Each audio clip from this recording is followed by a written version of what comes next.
in talking with other writers, it's very challenging for people to organize their story so it flows really well. We talked about the beats last time and making sure you keep moving your story forward, but how to organize that beyond the beginning, middle, and the end piece of it. Where's next? I think writers get lost in their own story, and so how do we keep us from getting lost in our story so that we actually produce something that other people can value and will have an impact, whether it's 30 seconds and we tell a story, or we have a book that we're working on, or a screenplay. Well, I love the distinction that you're bringing up, getting lost in the story.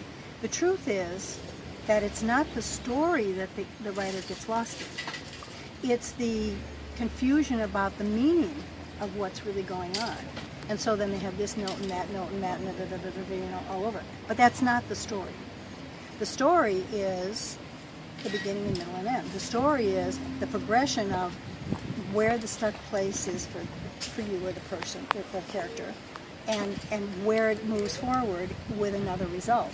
Mm-hmm. So see, that's different than all the notes that you would get. So when you organize, I love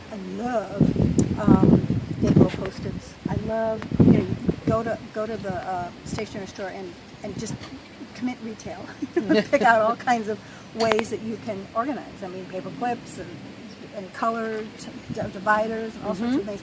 But all that is just notes. Mm-hmm. And really, think of it this way. Let's tell a story about if a person is bewildered in the island of don't know what, and in the island of don't know what, they're in a little boat and they're fishing. They're fishing for the answer. They're fishing for the meaning. So they keep bringing more and more stuff into the boat, seaweed and everything that's not going to really nourish them. It's not going to move the story forward. And so then all of that is what you then want to organize. You want to go back to your peer and you want to be able to say, okay, we don't need that, we don't need that, and oh, look at this means something. This has some evocative value to me, but I don't know what it is. And so then you begin to collect those, all those go in one file folder. And then you begin to see, oh, I see, every time somebody says boo to me, that shuts me down. Mm-hmm. Okay, so there's some meaning to the story. So then you follow that with a beat. Mm-hmm. So what would be a beat to that part of the story? It would be that you would express how that works.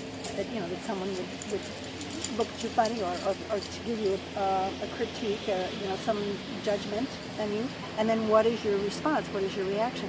So that's your story. Mm-hmm. So a story is always a metaphor of what's really going on in your vast confusion of how you're moving forward for your life. So that's the difference. Okay. It's when you're in that confusion, know that you're just picking out metaphors that tell the story.